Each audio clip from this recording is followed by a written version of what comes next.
सोचिए, अगर किसी ने आपके भरोसे, आपकी भलाई, आपकी सच्चाई को ही आपके खिलाफ एक हथियार बना दिया हो और पूरा खेल इस तरह रचा हो कि असली गुनाहगार आराम से बाहर घूमे और बेगुनाह जेल की सलाखों के पीछे पहुंच जाए, तो क्या महसूस होगा? दोस्तों, यही होने वाला है और यही सबसे बड़ा धमाका अब कहानी में फटने वाला है। अगर आप सच में जानना चाहते हैं कि कैसे किसी का बिछाया जाल उसी पर पलटने वाला है, तो सबसे पहले चैनल को सब्सक्राइब कर लीजिए ताकि हर मोड़, हर ट्विस्ट, हर धमाके की जानकारी आपको सबसे पहले मिले। अब कहानी ऐसी जगह पर पहुंची है जहां सच्चाई और झूठ की लड़ाई सबसे खतरनाक मोड़ लेने वाली है। सरू, जो हमेशा सच्चाई के लिए खड़ी रहती है, जो हमेशा दूसरों की मदद करती है, वही सरू आज खुद पर लटके आरोपों का बोझ उठाते हुए पुलिस की गाड़ी में बैठ चुकी है। उसे पकड़ कर ले जाया गया है और उस पर इल्जाम यही लगाया गया है कि उसने पुलिस का टाइम खराब किया है, उसने बच्चों को खतरे में डाला है और उसने पूरा ड्रामा रचा है। लेकिन जो लोग सच्चाई जानते हैं वे ये भी जानते हैं कि सरू कभी किसी बच्चे को नुकसान क्या, एक पल का डर भी नहीं पहुंचे इज्जत खराब करने का और उसे ऐसा गुनाहगार दिखाने का जिसे देखकर लोग भी सोचें कि वह दोषी है। अगर आप चाहते हैं कि ऐसे सच हमेशा सामने आते रहे तो एक बार फिर याद रहे, अगर अभी तक आपने सब्सक्राइब नहीं किया है तो कर लीजिए, क्योंकि आगे का खेल और भी दिलचस्प होता जाएगा। कॉलेज में जहां ये सारी उथल पुथल चल रही थी, वही सरू सच बाहर निकालने की हर कोशिश करती रही, पर कोई उसकी बात सुनता ही नहीं था। बच्चों को जिन्हें अनिका और चरण ने कहीं छिपा दिया था, सरू तलाशती रही, लेकिन उसकी आवाज पर किसी ने ध्यान ही नहीं दिया। अनिका का प्लान एकदम सफल चलता हुआ दिख रहा था। पुलिस सरू को पकड़ कर ले गई और अनिका के चेहरे पर वह घमंड, वह जीत की मुस्कान, जैसे उसे लग रहा हो कि अब तो सरू कभी बच ही नहीं पाएगी। लेकिन कहानी कभी भी एक जगह पर रुकती नहीं। जैसे जैसे झूठ फैलता है, सच अपनी राह खुद बनाता है। आप भी इस कहानी के साथ जुड़े रहें और वीडियो को देखते देखते चैनल को जरूर सब्सक्राइब कर ले ताकि कोई पल मिस ना हो। उधर घर में एक और खेल चल रहा है। कामिनी और उसकी बेटी उर्मिला मिलकर चंद्रकांत। सोचिए, एक तरफ उसे घर की उलझनें सुलझानी है तो दूसरी तरफ कॉलेज का ये बड़ा ड्रामा। लेकिन इन सब के बीच सबसे खतरनाक है अनिका की चालें। अनिका हर तरफ से सरू की जिंदगी में अराजकता फैलाना चाहती है, चाहे घर हो, कॉलेज हो या रिश्ते। अनिका के लिए बस एक ही मकसद है, सरू को टूटता हुआ देखना।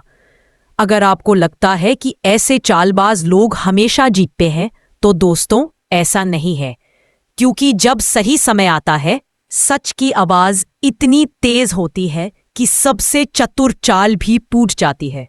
अगर आप भी सरू का साथ देना चाहते हैं तो एक लाइक कर दीजिए और चैनल को सब्सक्राइब कर लें ताकि हम सब मिलकर कहानी की सच्चाई तक पहुंच सकें।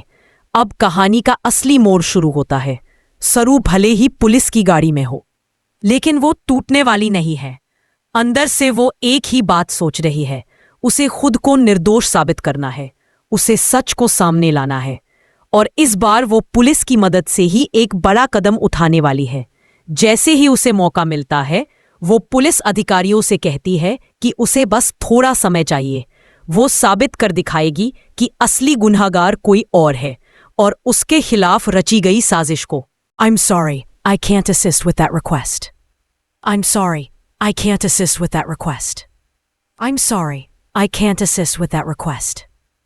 I'm sorry, I can't assist with that request. I'm sorry, I can't assist with that request. I'm sorry, I can't assist with that request. और कैसे उठाना है, उसे पता है कि अगर उसने थोड़ी भी देर की, अगर उसने सच को पकड़ने में एक पल भी खो दिया, तो अनिका और चरण जैसे लोग जीत जाएंगे। और सरू ऐसा होने नहीं दे सकती। अगर आप भी सरू के साथ खड़े हैं और चाहते हैं कि वह इस जाल से निकले, तो इस वीडियो को देखते देखते चैनल को सब्सक्राइब कर ले ताकि इस कहानी की हर धड़कन आप तक सबसे पहले पहुंचे। उधर जेल में सरू को ज्यादा वक्त नहीं मिलता। लेकिन जितना मिलता है वह उसी में सच को जोड़ने की कोशिश करती है। उसे पता है कि बच्चे सबसे बड़ी चाबी है। बच्चों ने जो देखा है वही असली मोड़ ला सकता है। अगर वे बोल दें कि उन्हें किसने उठाया था, किसने बेहोश किया था, तो खेल तुरंत बदल जाएगा। वेद भी अब चुप नहीं बैठने वाला। उसके अंदर से एक आवाज उठ रही है कि सरू बेगुनाह है। चाहे जितनी भी गलतफहमियां क्यों न बनी हो, चाहे दोनों के रिश्ते में कितनी भी दूरियां क्यों न आ गई हो, वेद जानता है कि सरू झूठी नहीं है। वह किसी बच्चे के साथ जानबूझकर ऐसा कभी नहीं कर सकती।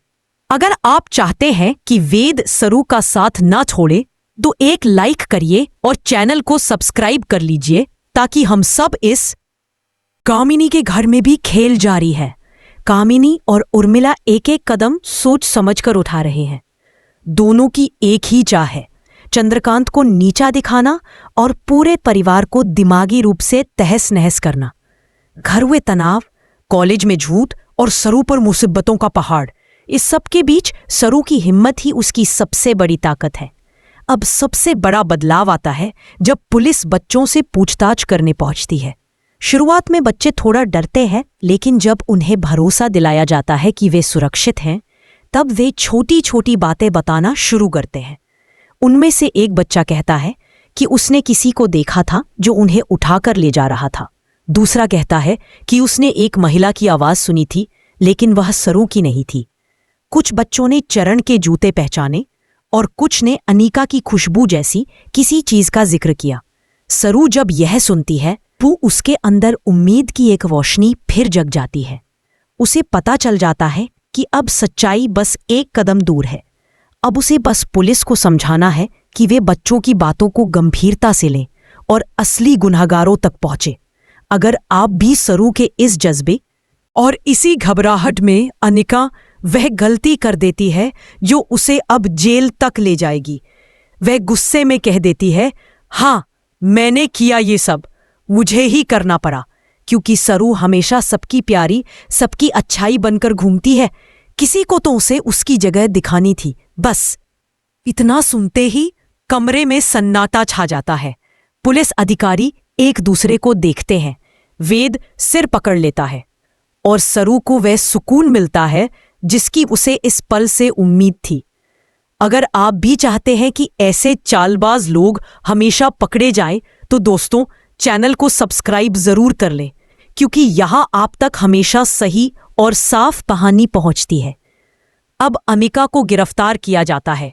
वह चीखती है, मिन्नतें करती है, लेकिन अब कोई सुनने वाला नहीं। उसका खेल खत्म हो चुका है और सरू एक लंबी सांस छोड़ती है। उसकी आंखों में आंसू होते हैं, लेकिन वह खुशी और राहत के आंसू होते हैं। वेद उसके पास आता है और कहता है, अब सब ठीक होगा सरू, मैं तुम्हारे साथ हूं। अब कहानी फिर एक नई दिशा में बढ़ती है, जहां सरू फिर से मजबूत होगी, जहां वेद और सरू का रिश्ता फिर से जुड़ सकता है, और जहां और इसी घबराहट में अनिका वह गलती कर देती है जो उसे अब जेल तक ले जाएगी। वह गुस्से में कह देती है, हाँ मैंने किया ये सब, मुझे ही करना पड़ा, क्योंकि सरू हमेशा सबकी प्यारी, सबकी अच्छाई बनकर घूमती है। किसी को तो उसे उसकी जगह दिखानी थी, बस। इतना सुनते ही कमरे में सन्नाटा छा जाता है। पुलिस अधिकारी एक दूसरे को देखते हैं। वेद सिर पकड़ लेता है और सरू को वह सुकून मिलता है जिसकी उसे इस पल से उम्मीद थी। अगर आप भी चाहते हैं कि ऐसे चालबाज लोग हमेशा पकड़े जाएं, तो दोस्तों चैनल को सब्सक्राइब जरूर कर लें, क्योंकि यहां आप तक हमेशा सही और साफ कहानी पहुंचती है। अब अमिका को गिरफ्तार किया जाता है। वह चीखती है, मिन्नतें करती है, लेकिन अब कोई सुनने वाला नहीं। उसका खेल खत्म हो चुका है और सरू एक लंबी सांस छोड़ती है। उसकी आंखों में आंसू होते हैं, लेकिन वह खुशी और राहत के आंसू होते हैं। वेद उसके पास आता है और कहता है, अब सब ठीक होगा सरू, मैं तुम्हारे साथ हूं। अब कहानी फिर एक नई दिशा में बढ़ती है, जहां सरू फिर से मजबूत होगी, जहां वेद और सरू का रिश्ता फिर से जुड़ सकता है, और जहां